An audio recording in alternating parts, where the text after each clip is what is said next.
Tom Sherrar, Yep. Sherry, Elizabeth, Dave, He's in another meeting. Bernie, Here. Barb, here, Annette, Here. Chris, He's in the same meeting with Dave. okay, Linda, She's on vacation. Jason, I'm here. Larry, Devon, Sean, Here. Tundra. She's in the same meeting with the other ones. All right, looking over September's minutes. Any corrections, deletions? Not motion to. I move we accept. Second. All in favor? Aye. All right. We have no guests. We do not. Old business. Annette? So I printed out for you the Mills Creek revenue comparison. For the revenue, at the end of September, we were at $251,579.50. So obviously, and that's giving us a difference of a positive $34,184 in comparison to 2022.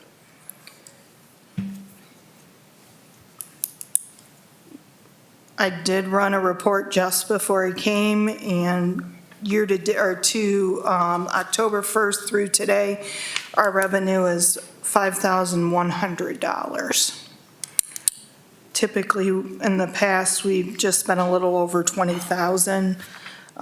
We do have 2 outings coming up. We have our Cold Creek outing with 50 golfers that's scheduled for this Saturday with a rain date of next Saturday.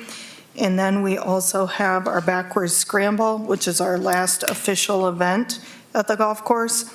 That is scheduled for Sunday with 10 teams of 4. And weather is not looking the best, so if we can't get it this weekend, we'll move it to next weekend. Officially, our official close date is November 15th. The first week in November, we will have our sale on season passes for the next year. Some other news. We aerated the greens the first week in October.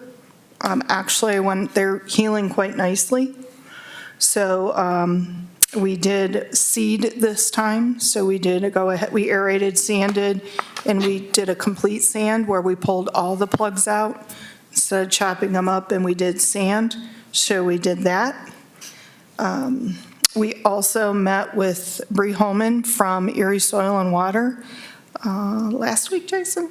Last Tuesday, looking at the creek restoration, where they are, Erie Soil and Water will go ahead and submit a grant to a Department of Natural Resources, their H2O grant, for a creek restoration. Obviously, we know with our last couple storms, we've had some erosion to the creek, and they're looking at doing a design build where they would do, focus mainly on 3 areas, 5. And we just received our last quote for our tree removal. We have a tree on 5's bridge, which the bridge is off its foundation. We don't know how much damage it's sustained in that, so we will go ahead and get ready to award that. We have some, we also, under that quote, we have to remove, there is 4 dead trees up by the clubhouse that we'd like removed. At this point, our forestry said they're too large for them. They can't remove them. So we are just, we'll go ahead and review our quotes and then make a decision. Most companies said they will deal with the immediate issues first, which would be number 5's bridge, the 2 dead willows by 5, and then the other things they could catch later on because of they're close, they're on pavement. It would be easier for them to get later on in November. So we have that to do. under the recommend, we're looking at possibilities of maybe moving the bridge on 5 and moving it closer over to Perkins Ave where the walking bridge is. So it would be over there, more of an arched one. Under the recommend, and that was one thing that we do have all this information. We'll have an advisory committee meeting to discuss what we'd like to do with that. But we're kind of holding off until we get that tree off of the bridge to see how much damage we actually have on that bridge. Obviously, we know we did have some other damage to the bridge earlier on when we had the 580, but at this point, we're just kind of in a holding pattern to see how much damage we have on that bridge. So that's the first area. At one that they- time, there was a bridge that went straight across. There was, that's what they said. Walking bridge. It was a walking bridge. Wasn't a cart? No, it was just a walking. We did look at if we could temporarily use the walking bridge in a cart barely fits through it, and I wouldn't feel comfortable sending a cart over that bridge. You also have to So, build up the land and the angle and. yeah, build up and then to either the side. problem is coming down on the other side of 5. It's very steep. We just don't feel very comfortable with that. So right now, what we're doing is we're just detouring off of 5's bridge, going to 6 bridge, and we have a stop sign that says, watch for individuals teeing off at number 6T. So that area is one area they're looking at. The other area they're going to concentrate on is number 8, obviously where we have the island. And we obviously know we had so many 90 degrees. That's where we received a lot of an erosion. From just research, the island actually was dirt that was brought in to be built up years ago, is what we were told. And they'd like to maybe remove that dirt, build up there, and create more of a pond versus a creek, so that when we do have a heavy storm, when it does flood, that it's not as destructive to the creek beds. All of the projects that she'd like to incorporate would have new vegetation all along with the deep root system. Along creek beds, the suggestion is plantation plants that are 14 to 16 inches in root systems, so that they secure the beds. Right now, we just have turf or grass, which is about 4 to 6 inches. So we definitely do, as we have storms, we lose our creek bed. So that is coming down the pike. Like I said, the governor just has awarded another $60 million in that pot. So we are in the Western Basin. So we do have a better chance to hopefully secure some of those funds. So we have that. I think we have on target to install the cart path. What we may have to do is make a modification at this point until we know exactly where our bridge is going to go. Maybe only do the north side of the creek, so that'd be 1, 2, 8, and 9s, and then complete it once we get the bridge installed, so we know exactly where we're running our cart path that way. So looking at that. So we have those types of things. So, other than that, we have been obviously a little bit slower now, just with the weather change, but we still have had a good year. Any questions about the golf course? All right. All right, moving on. Oh, Chris isn't here, so that's you, Jason. Chris is not here, right. So we had an informational open house meeting at the Mylander Pavilion for the Recreation Center last night. There wasn't very much attendance at that, but we also had an informational meeting with Sue Doherty from Serving Our Seniors. She hosted a question and answer period yesterday at the Erie County Building and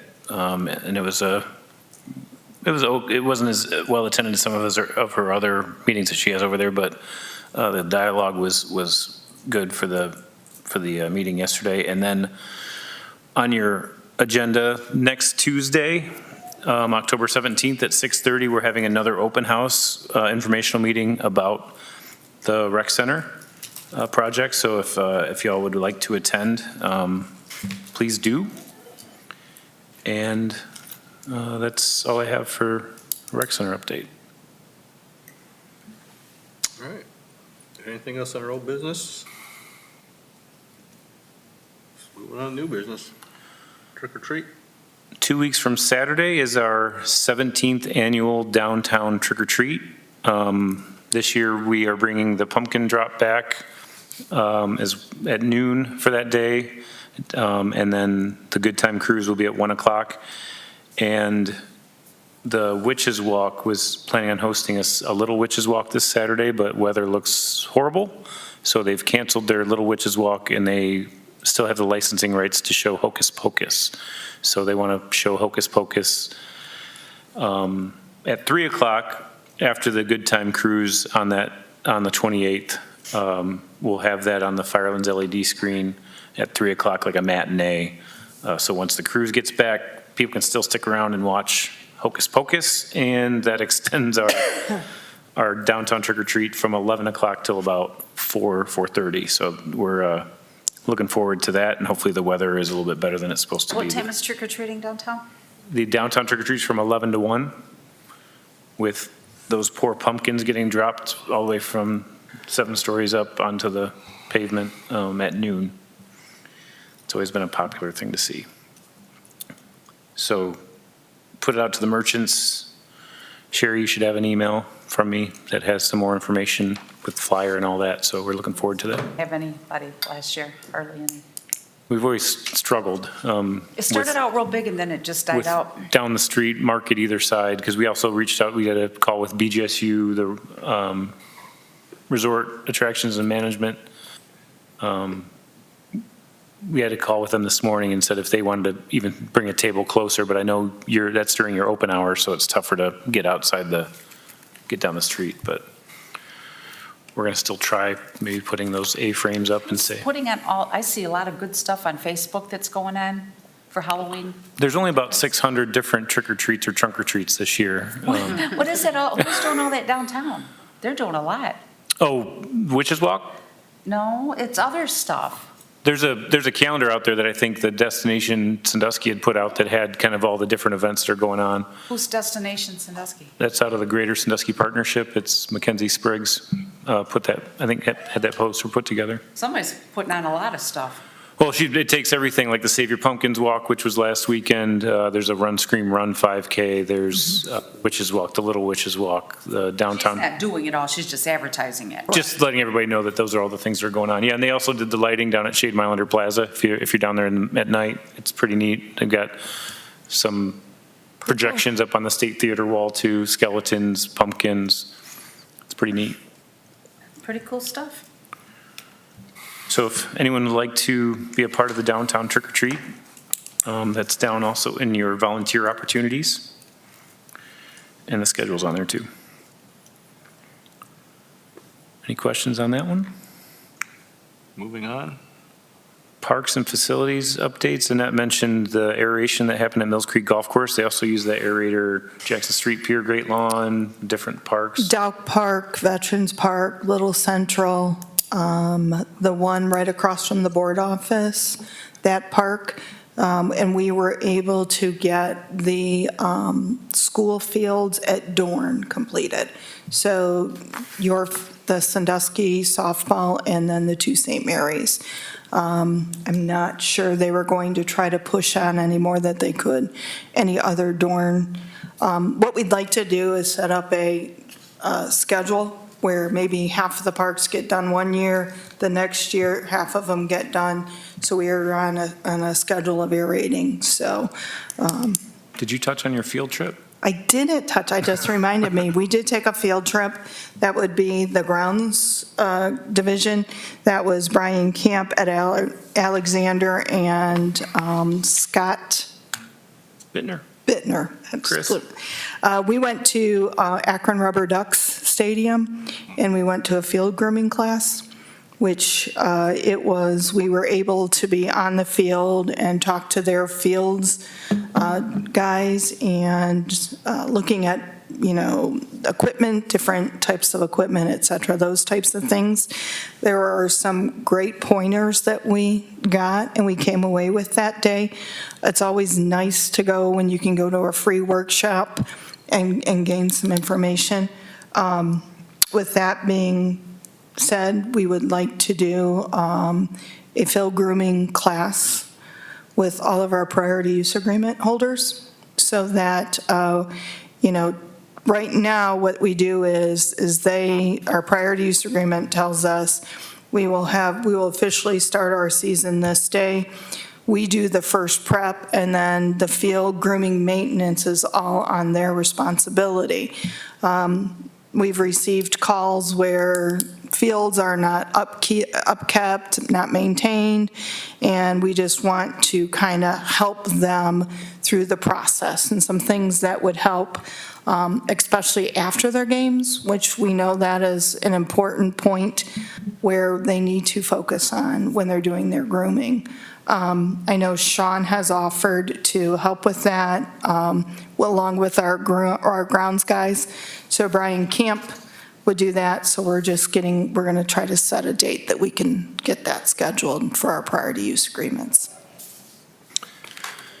And after the witches, We did get a new, actually, yesterday, our tractor Christmas in October. Christmas in October that was ordered a year and a half ago. Came in, they picked it up yesterday in Fremont. It's a Kubota. It has a front end loader. We have some back attachments to it, snow plow, a brush. What's the third one? I always forget.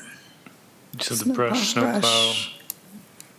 Oh, and then a plow, a front plow. So we actually have that. So that is a new addition that way. I did follow up with the 580, Toro 580 tractor that has been the money has been allocated now for almost 2 years. Yep. Toro has still not released a date when they're going to even put them into production.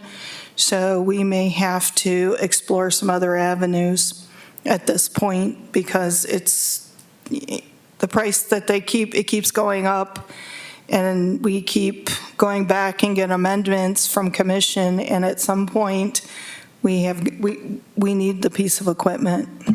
So It's more expensive than a decent house. it's crazy. Yep. Crazy. Also, after Sandusky Witches Walk, which would be a week from Saturday, we will transition the pier from being a concert venue to a ice rink. So the ice rink will be installed the following week, that last week in October. So we'll have our crews putting that together and hopefully have a pop-up costume skate as part of our downtown trick-or-treat day. So we haven't really announced that yet because we want to make sure we have the ice rink in there and can get it moving, but those guys will be working on that. Any questions on those?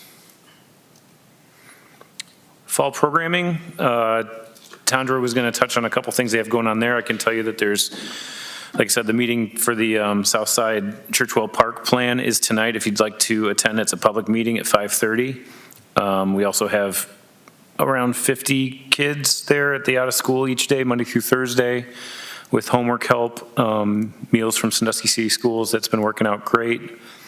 And starting tomorrow, we have a new program with Commit to Fit with Bridget Swain. She contacted us wanting to do some fitness classes, so she's doing that in our dance room there. And then Tandra had her first night of Tap Fit coming back was yesterday, and she had about 10 to 12 people doing Tap Fit, which maybe we should have a Tap Fit class as part of this meeting at some point. I don't know. I don't think that's going to happen. And then Open Way Yoga, there was a story in the Register about how we're partnering with Open Way Yoga for a teacher training class, and they have a space upstairs at Mills that has been kind of converted into a yoga studio where they're holding some classes there at Mills to hopefully get their teacher training done, but also having a location inside our building that can be a shorter drive for some folks even in the south side and even in the city. Any questions on fall programming?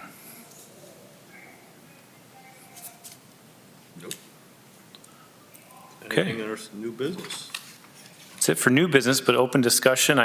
I sent everyone an email before this meeting inviting you to the volunteer and board commissions cruise, which is set for 2 weeks from tomorrow. It's Thursday, October 26th.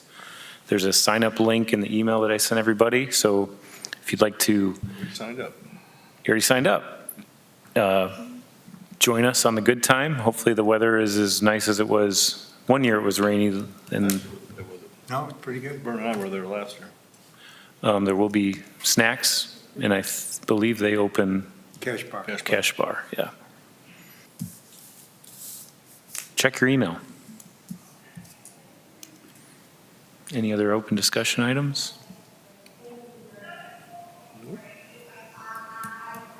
Motion to adjourn? Second. I move we adjourn. He seconds. All right, I will stop the stream. Thanks, everybody. Cool.